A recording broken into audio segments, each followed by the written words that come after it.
What is going on, Lucid fans? Welcome back to Financial Journey. So today I want to talk about a huge catalyst, the Axios on HBO interview. And I'm going to talk on some points that I do find very relevant.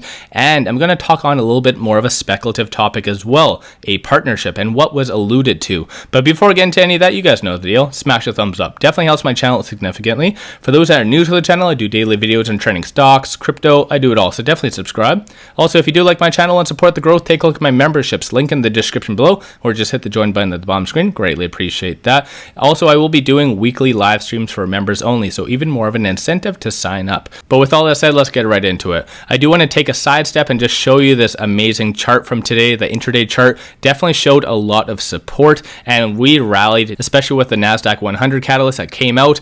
Huge news, and this is just the beginning. This whole week will be a lot of these rebounds, a lot of institutional buying. But with that, I already did a video on that, so I don't want to touch on that too much. But looking at this, so Lucid Motors CEO sees a $25,000 electric vehicle in 4 years. So I'm going to be cycling back to that because I'm going to piece that together with more of my speculative topic I'm going to touch on.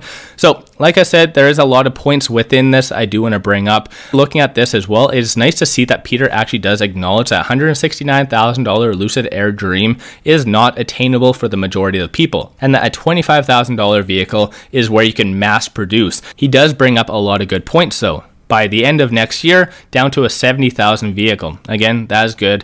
He does bring up, in order to get a $25,000 vehicle, you would need to be reducing the battery pack size, which would ultimately reduce its range. But if you are buying a $25,000 vehicle, obviously there's certain expectations when it comes to that as well. But again, that's just a side note. And then there's some topics right here that he did bring up that I'm going to cycle back to again, just bringing it all together. And right here, the valuation was brought up, saying that it was technically worth more than Ford last month. And Peter did defend the valuation by saying it's a tech company status.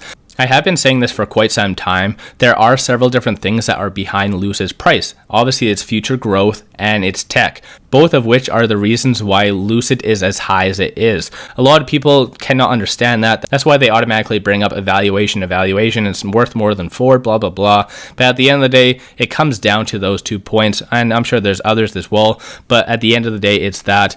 And Peter was asked about Saudi Arabia pretty intensely. And you can even see this 1 minute and 2 minute video or something like that on that. Peter was asked if he had any issue with 60% of Lucid being owned by Saudi Arabia. Obviously, they brought up human rights concerns about a prince assassinating, obviously, that journalist a few years back. But at the end of the day, he did very good on acknowledging and answering those questions. And seeing this video is a very good example of why we buy Lucid and why we follow Peter. And I highly suggest in watching this video. Like I said, it's only 2 minutes long. So with that, there was a lot of good points that was brought up. Again, validating the points and reasons why we are investing in Lucid, because it's an innovative company, it's a disruptor. So I do want to talk on these 2 points. One of which is positive, one of which is negative. So when pressed to name the car makers that he's been talking to, he says it's a mix of companies that recognizes the train is going to leave the station and they don't want to miss it. But that worry that they don't have the time or resources to develop their own technology. First comes to mind Apple, because they have publicly said they don't have the time, the resources, definitely the resources to develop their own vehicle, and they want to do it by 2025.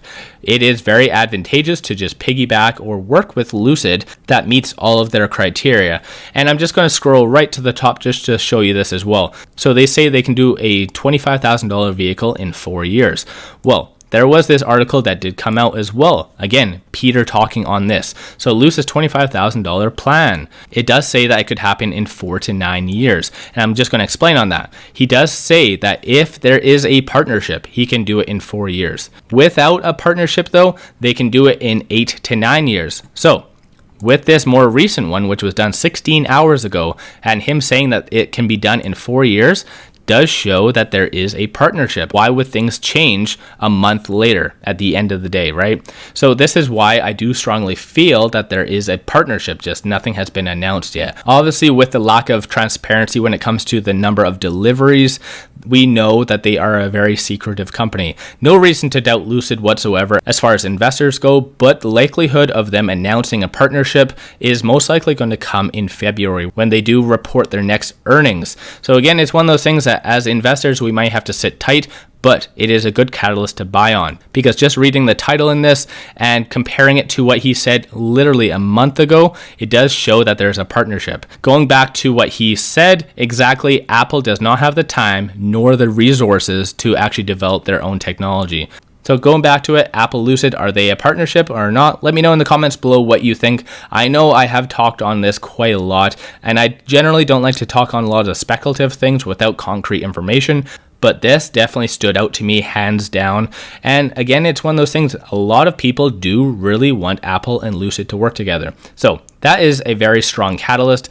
Now, like I said, there is a negative to this article about this. So licensing revenue could be a big growth driver for Lucid, helping to finance further vehicle development, he said. But for now, the company's primary focus is to get the first 500 or so models built at its Arizona factory into customers' hands before the end of the year. So how I see that, and a CEO wouldn't say it in those words if they did actually have their deliveries done and completed. So again, coming from an investor standpoint, that in my opinion was a little bit concerning, and I do feel that a lot of people don't really see that. Again, I could be completely wrong, and maybe he is again just being very secretive, just saying, you know what, maybe we did, maybe we didn't, and they end up doing 2,000, 3,000, who knows at the end of the day. But just reading that doesn't come across to me, at least, as a very confident CEO saying that they did deliver. It's one of those things, again, they have been very secretive and not really transparent when it comes to this. So who knows? Maybe this could just be relaying as well, saying, you know what, maybe we did, maybe we didn't, who knows? At the end of the day, take what I say with a grain of salt. Keep in mind, I'm not a financial advisor. Do your own due diligence. I'm just going through this, just pointing out some good, obvious catalysts, and just pointing out to a very obvious, in my opinion, partnership that's already been established, just obviously not been announced yet. So again, it's one of those things, very speculative topic. Again, do your own due diligence. I strongly do feel that there is a partnership, whether it's not Apple, could be a lot of other candidates as well with good technology, could be Amazon, could be who knows at the end of the day, right? Amazon does want to clearly get into the EV game, and they have their hands in every pocket as well, right? So whether it's Amazon or whether it's Apple, both are very good candidates, both are very advantageous for Lucid and its growth. But with that, let me know your thoughts on Lucid in the comments below, and whether you have been buying, selling, if you bought the dip, or whatever it might be, let me know. If you haven't already, smash a thumbs up and subscribe. I greatly appreciate that. If you do like my channel and support the growth, take a look at my memberships, link in the description below, or just hit the join button at the bottom screen. Greatly appreciate that. But with all this said, I appreciate you guys watching. Let's all make a lot of money on Lucid.